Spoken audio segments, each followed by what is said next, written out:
নমস্কাৰ প্ৰিয় শ্ৰোতাসকল, আমি পাঠ কৰি আছোঁ পদ্মনাথ গোহাঁই বৰুৱাদেৱৰ উপন্যাস ভানুমতী। এয়া অষ্টম খণ্ড, তুলনী আপু। এদিন দুপৰীয়া তিনিজন মোৱামৰীয়া বৈষ্ণৱ আহি উপস্থিত। বুঢ়ীয়ে আঠে বেঠে ধৰাপীৰা উলিয়াই পাৰি দিলে। তিনিও বহিল। আলহী সুধিবৰ নিমিত্তে বুঢ়ীও ওচৰতে এফলীয়া হৈ বহিল। ময়ো সিবিলাকৰ ভিতৰত হোৱা কথা বাৰ্তাৰ ভাগ ল'বলৈ বুলি বুঢ়ীৰ কাষতে বহিলোঁ। বুঢ়ীয়ে ভকতসকললৈ চাই সকাম বা কি বুলি সোধাত বৈষ্ণৱকেইজনৰ এজনে চমুকৈ যি ক'লে তাৰ সাৰমৰ্ম এই: ৰাজনগৰত বৰ বিপদ। কিছুমান দিন হ'ল কিবা ৰাজকাৰ্যত স্বৰ্গদেৱে ভটিয়াই গৈছিল আৰু গুৱাহাটী গৈ পাওঁতেই ৰজা নৰিয়াত পৰি তাতে স্বৰ্গগামী হ'ল। ইফালে বৰকোঁৱৰ ৰাজপাটত উঠিল। ৰজা হৈ তেওঁ অম্বিকা দেৱী কুঁৱৰীক বিয়া কৰায়। তাৰ পাছত ছমাহমান ৰজা হওঁতেই তেওঁৰ ছত্ৰভংগ যোগ পৰাত তেওঁ নিজৰ কুঁৱৰীক ৰাজপাটত পাটমাদৈ পাতি মুকলিমূৰীয়া হৈ বহিল আৰু তিৰোতা হেৰুৱা ৰজাই সকলো বিষয়তে কুঁৱৰীৰ হাতত ৰাজক্ষমতা এৰি দি নিজঞ্জলীয়া হ'বলৈ ধৰিলে। ইফালে কুঁৱৰীৰ এদনীয়া ক্ষমতাই ৰাজ্যত অশান্তি বিয়পাবলৈ ধৰিলে। আনকি ডাঙৰীয়া বিষয়াসকলো পেটে পেটে বৰ অসন্তুষ্ট হৈ উঠিল। আন সকলোতকৈ কুঁৱৰীৰ অত্যাচাৰ মোৱামৰীয়া মহন্তসকললৈ অতিকে অসহনীয় হ'ল। মহন্তসকলে গোসানী নামানে। ইফালে গোসানী পূজাত কুঁৱৰীৰ বৰ আসক্তি। সেইকাৰণে তেওঁ মহন্তসকলক পেটে পেটে বেয়া পোৱা হ'ল আৰু লাহে লাহে এই হিংসা কুঁৱৰীৰ অন্তৰত বৰকৈ জ্বলি উঠিল। তেওঁ মহন্তসকলক ভালকৈ এসেকা দিবলৈ মনে মনে আলোচিবলৈ ধৰিলে। এই উদ্দেশ্যই কুঁৱৰীয়ে দুৰ্গা পূজা পাতি তালৈ মহন্তসকলক নিমন্ত্ৰণ দিলে। ৰাণীৰ আজ্ঞা পালি সিবিলাকে নিমন্ত্ৰণ পালিবলৈ আহিল। পিছে পূজা ভগাৰ পাছত কুঁৱৰীৰ আদেশমতে মহন্তসকলক বলেৰে গোসানীৰ প্ৰসাদ লোৱালে আৰু যিবিলাকে অলপ আপত্তি দেখুৱাইছিল সিবিলাকক ধৰাই মাহ প্ৰসাদ কটিয়াই কপালত বলি কটা ছাগলীৰ তেজৰ ফুট দিয়াই নগুৰ শাস্তি কৰালে। এই কথাত মহন্তসকলে মৰ্মান্তিক বেজাৰ পালে আৰু তেতিয়াৰে পৰা সিবিলাকে ৰাজক্ষমতাৰ বিৰুদ্ধে লৰিবলৈ তলে তলে সাজু হ'ল। অকল মোৱামৰীয়াই মহন্তই ইমান শকত কাম এটা সফল কৰি উঠা টান। সেইকাৰণে সিবিলাকে তলে তলে সিবিলাকৰ দলত নতুনকৈ মানুহ ল'বলৈ ধৰিছে। চেমনীয়া ডেকা ল'ৰাবিলাকৰ কপালত মৃত্তিকাৰ ফুট দি মহন্তৰ সংখ্যা বঢ়াবলৈ ৰাজ্যত এদল মহন্ত তলে তলে ঘূৰিবলৈ ধৰিছে। তাৰে এযোৰা আহি বুঢ়ীৰ ঘৰত উপস্থিত। সিবিলাকে বহিয়েই বুঢ়ীক মোৰ কথা সুধিলে। বুঢ়ীয়ে মোক তেওঁৰ তুলনী আপু বুলি চিনাকি দিলে। তাৰ পাছত সিবিলাকে বুঢ়ীৰে সৈতে বহুত পৰ কথা বাৰ্তা পাতিলে। মই ওচৰতে বহি শুনি আছিলোঁ।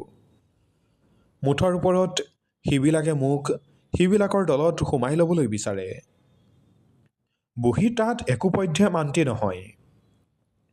সদৌ শেষত মই নিজে আগবাঢ়ি ক'বলৈ ধৰিলোঁ, আই, এখেতবিলাকে যি কথাৰ নিমিত্তে তোমাক খাটিছে সি বৰ সজ কথা। তাত মান্তি হ'লে ধৰ্ম হ'ব। তিৰোতা হেৰুৱা ৰজাই কুঁৱৰীক ৰাজপাট এৰি দি ৰাজ্যত উৎপাত লগাইছে। এই উৎপাতৰ পৰা ৰাইজক উদ্ধাৰ কৰিবলৈ যি আগবাঢ়ি আহিব তাৰ মহাপুণ্য হ'ব। যি গৃহস্থই এটা মানুহ দিব তাৰ এটকা মহন্তৰ ধৰ্ম হ'ব। হেতেকে আই, তুমিও সেই পুণ্য আৰ্জন কৰা। মহন্তকেইজনে মোক ধন্য ধন্য কৰিবলৈ ধৰিলে আৰু ময়ো যে কুঁৱৰীলৈ কিবা হিংসাৰ ভাৱত কৈছিলোঁ এনে নহয়, কিয়নো তাত মোৰ অলপো আস্থা নাই। মই নিজে ইচ্ছা কৰি সেই কুঁৱৰীক ৰাজপাট এৰি দি আহিছোঁ। সি যি হওক, বুঢ়ীয়ে অলপ পৰ তলকা মাৰি ৰৈ মোক ক'লে, বোপাই, একেবাৰে এৰি যাবি নেকি?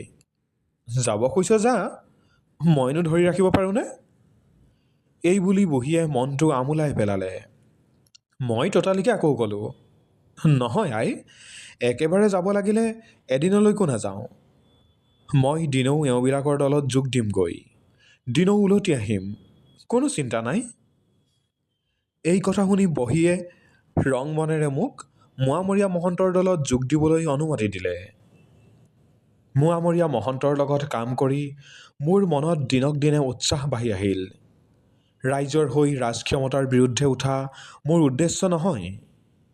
কেনেকৈ ৰাজ অত্যাচাৰ গুচাব পাৰি মই তাৰ আলচতহে ঘূৰিবলৈ ধৰিলোঁ। এইভাৱেই কিছুমান দিন গ'ল। এদিন মহন্তৰ মন্ত্ৰণাত স্থিৰ হ'ল যে তেতিয়ালৈকে ইফালৰ পৰা একো কৰিব নোৱাৰাটো বৰ লাজ আৰু বেজাৰৰ কথা হৈছে। হেতেকে দিন 4 ভিতৰতে ৰজাৰ শিঙৰি ঘৰত জুই দি বিদ্ৰোহৰ চিন দেখুৱাব লাগে।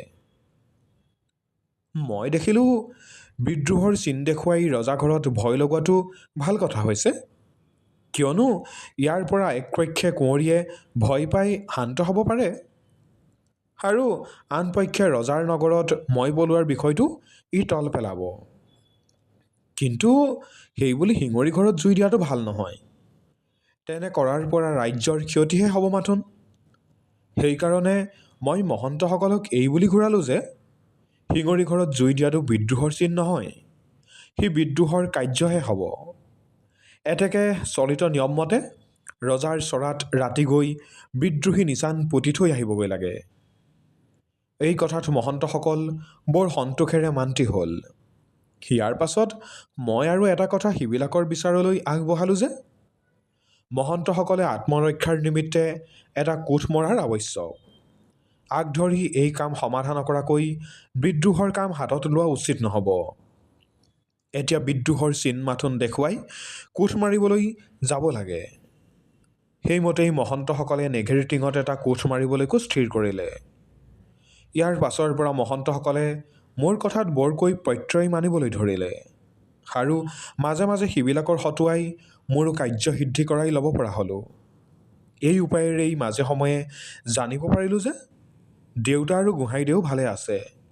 মোক বিচৰাটো সম্প্ৰতি তল পৰিছে। প্ৰিয় শ্ৰোতাসকল, পৰৱৰ্তী খণ্ড শুনিবলৈ আমাৰ সৈতে সংযুক্ত হৈ থাকিব আৰু আশা কৰিছোঁ আপোনালোকে আমাৰ ভিডিঅ'সমূহ চাই ভাল পাইছে, গতিকে আমাৰ চেনেলটো ছাবস্ক্ৰাইব কৰিবলৈ নাপাহৰিব। ধন্যবাদ।